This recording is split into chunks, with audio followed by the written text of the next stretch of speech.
Welcome back to another episode of Days of Yore and Lore. To greatly help this channel grow, please do not forget to like and subscribe, and please enjoy the video. King Henry VIII has gone down in history as one of the most famous monarchs. He seems to have surpassed those of Elizabeth I and William the Conqueror to be one of the most famous of the English monarchy. As we explore many an individual in the period of his reign, King Henry VIII constantly crops up. In many a tale he seems to be the antagonist, the executioner, though he does not swing the sword. And whilst it is true that King Henry VIII was one of, if not the king who ordered the most executions, humans aren't all black and white. It cannot be argued that under the tumultuous days following the death of Edward VI, many supported Mary as they wanted the blood of Henry VIII on the throne. If he was such a villain in all things, then why would the people desire his blood and his descendants on the throne so much, and not those of his siblings Margaret and Mary? In this video, we will not be taking a look at the court and all its games and power plays, but instead take a look into why the people may have liked their king so much, to the point that he was remembered well after his death. Beyond the 6 wives and the conspiracies, here are 5 things King Henry VIII did to benefit England. Now, before we continue and go into those 5, I do want to point this out. It should be taken into account, and as such I am putting in this disclaimer that we are currently looking at these events in a positive eye. Events and possible reasons may be far more complicated and with many viewpoints in their entirety. However, for the purpose of this video, we are looking at these reasons with an undercurrent of a positive and potentially why the people might root for his blood perspective. It is likely we will go over the more complicated reasons in future videos in different viewpoints to get a wider view of the events. Thank you for your patience. Number 1. The Royal Navy. Whilst King Henry VII was known for being a penny pincher and getting the royal coffers back to a positive after it had been devastated by the War of the Roses, his son was known for things as well, one being his desire for war. In his youth, Henry VIII itched to prove himself, with the young king sending out expeditions on Europe as an expression of his power. This desire to prove himself led to Henry partaking in a war with France just 2 years after signing a peace treaty with them.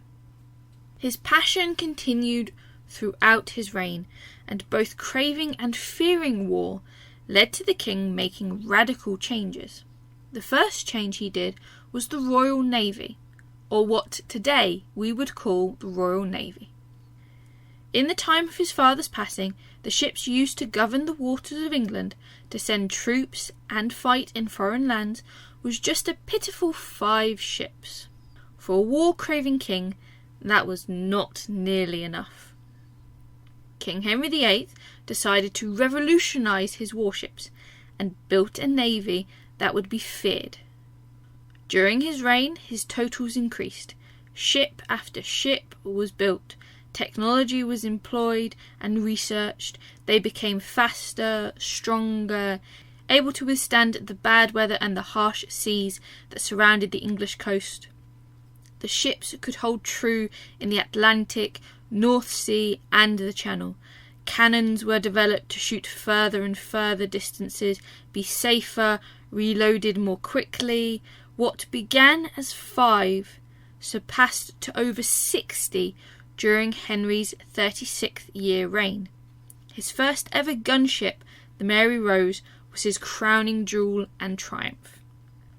The man developed the building blocks and became known as the father of the English Navy. His children would follow in his footsteps and build more ships, But it wasn't the sheer quantity that Henry made such an impact on. Due to the technological advancements he industried, the gunships of the English Navy were vastly superior. In the reign of his daughter Elizabeth I, her father's work paved the way to victory. The Spanish Armada nearly doubled the English fleet, but due to the improvements of King Henry VIII, the English managed to win in that fight. Number 2. Defending the nation.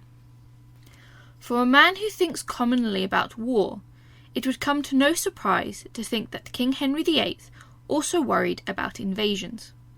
In its time, England has faced many invasions from different sources, from the Vikings and Romans to the more recent times of King Henry VII, when King Henry VIII was but a small boy. One would think that he would have known of the rebel invasions that plagued his father's reign, of the supposed princes in the Tower having survived and come to take their throne. It is well documented that Henry VIII was weary of any who had Plantagenet blood and potentially a claim to the throne of England. So what was he to do to protect his realm? Well, as stated in point 1, Henry VIII built himself his navy to patrol the seas and deal out his wars. But that was not enough for the king. It was all well and good defending the waves of his island, as any invader would need to come by sea. But what would happen if they landed? Here's where his next creation comes in.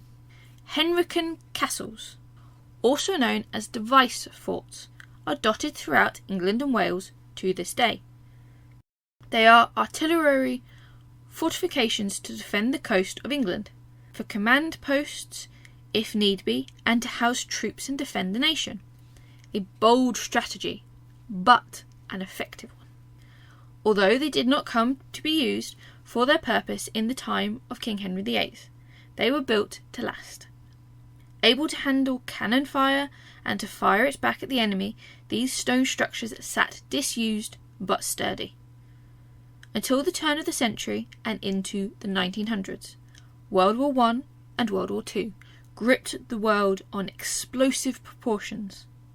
The threat of invasion was a worry on many a mind, and the government needed to protect the English coast at all cost.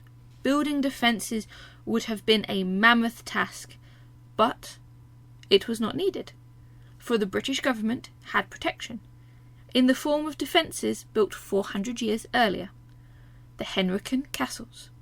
The great structures to protect the English coast made by Henry VIII would finally be more than just statement pieces. They would be armed and used to protect in need of invasion.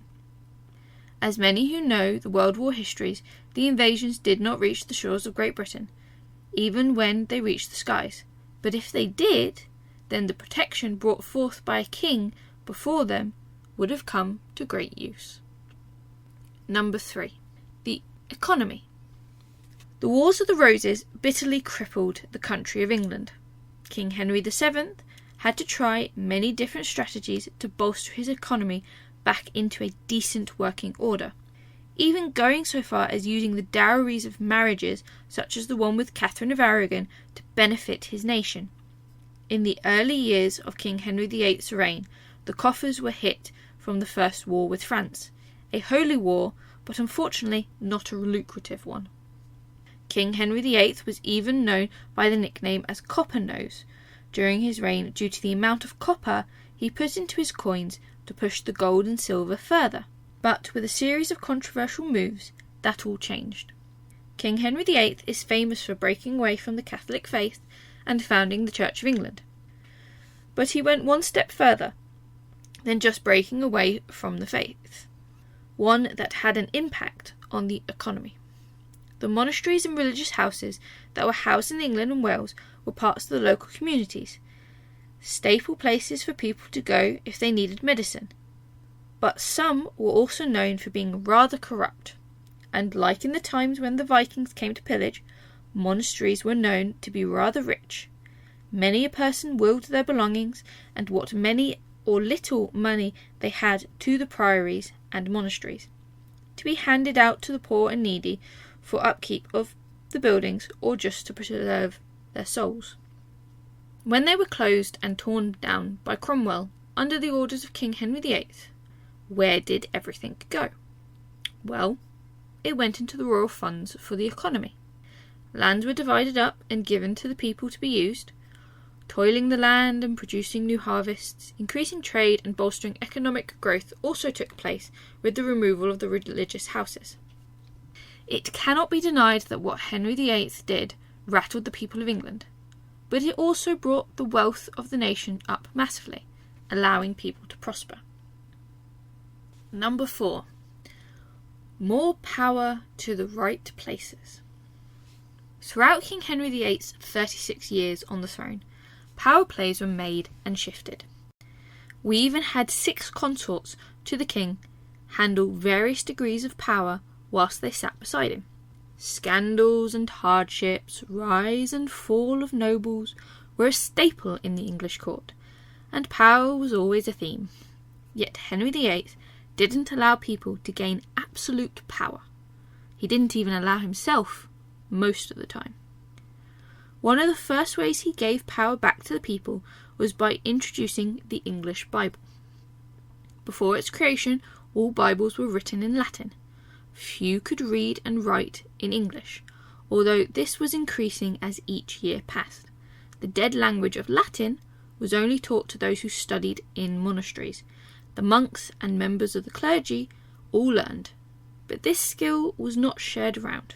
So for the common English person, they relied on a member of the clergyman to hear from their devout book, to have the words of his teaching spoken to them.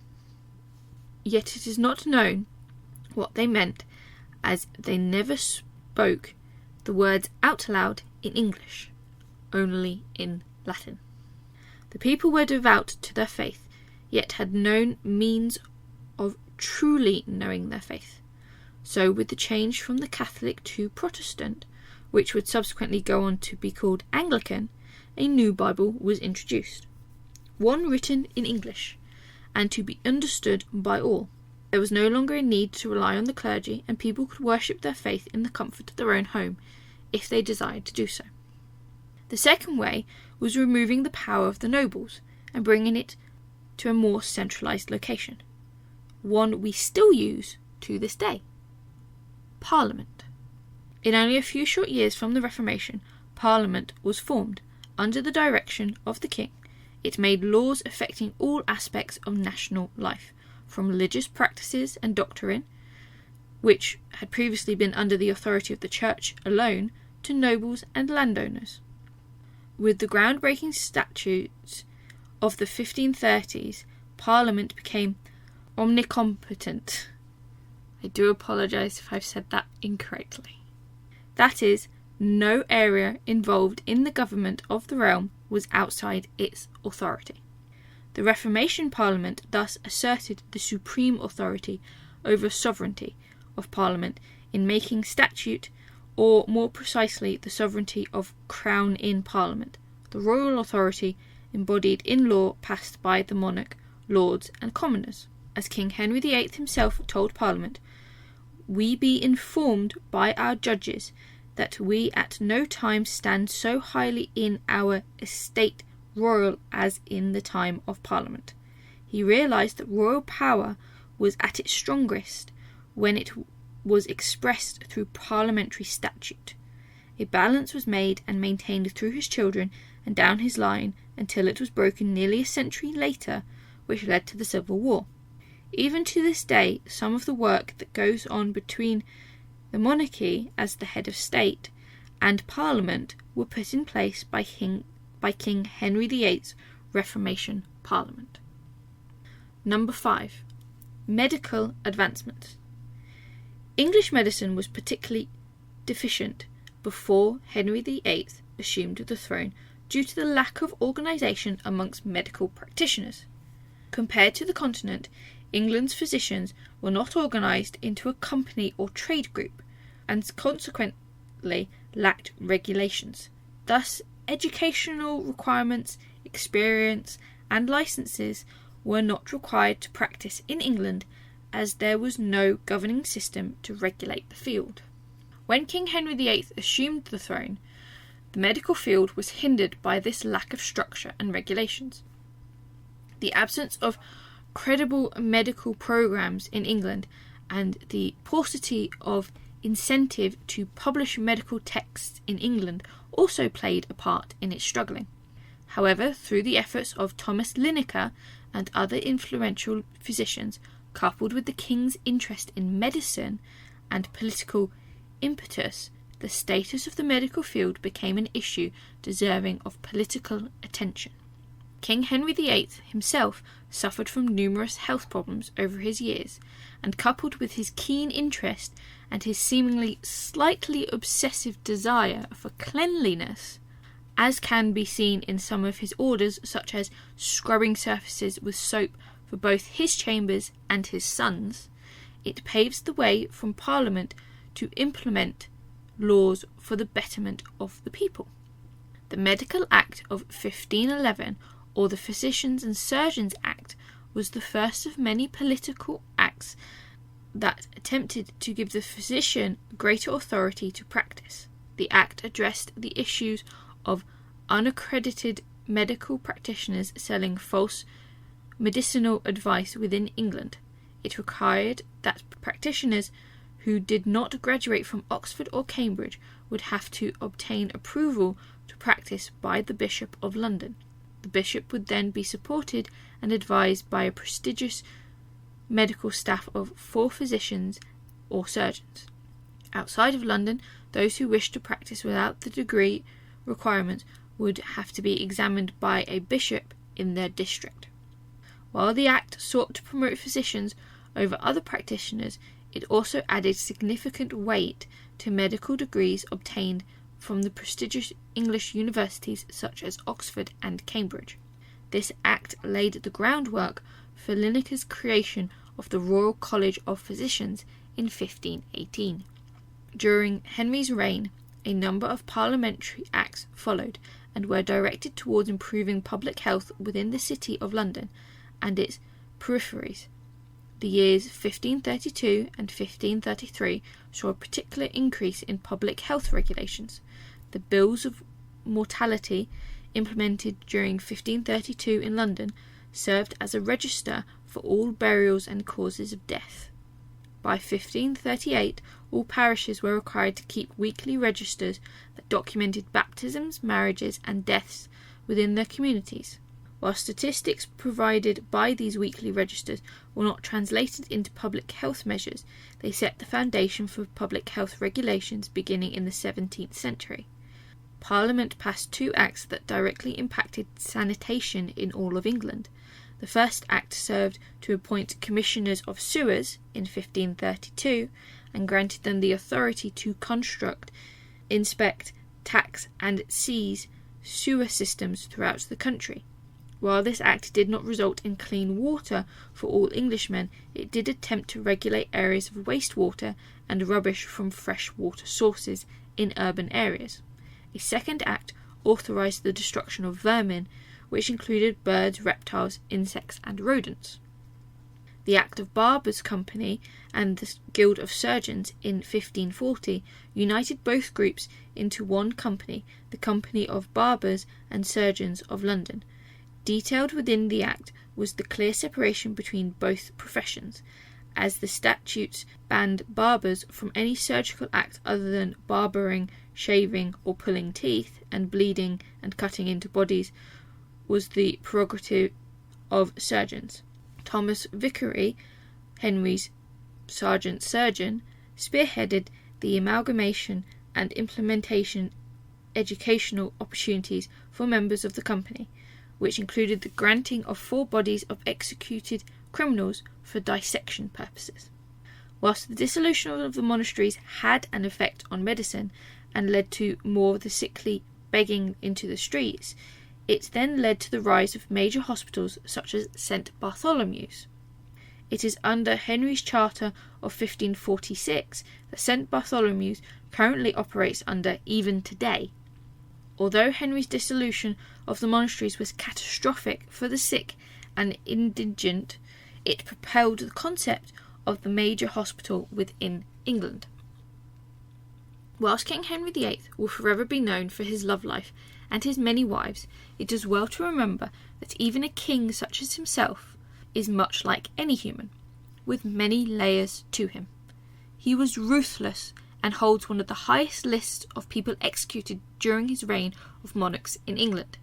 His nation went through turmoil, a religious reform, and much more during his time on the throne. But with all the bad, there was some good. He affected his people in ways we may never fully know. He must have desired, and been desired, enough that his people wished for his blood on the throne before any other, even to have a Catholic queen after Protestant and the Protestant reform had risen to the majority. There is many mysteries to King Henry VIII, but it cannot be denied he is a fascinating individual, and there is a reason for him holding the title most famous monarch of England. Thank you for watching and taking time with me to have a look at this famous monarch in a slightly different light to normal.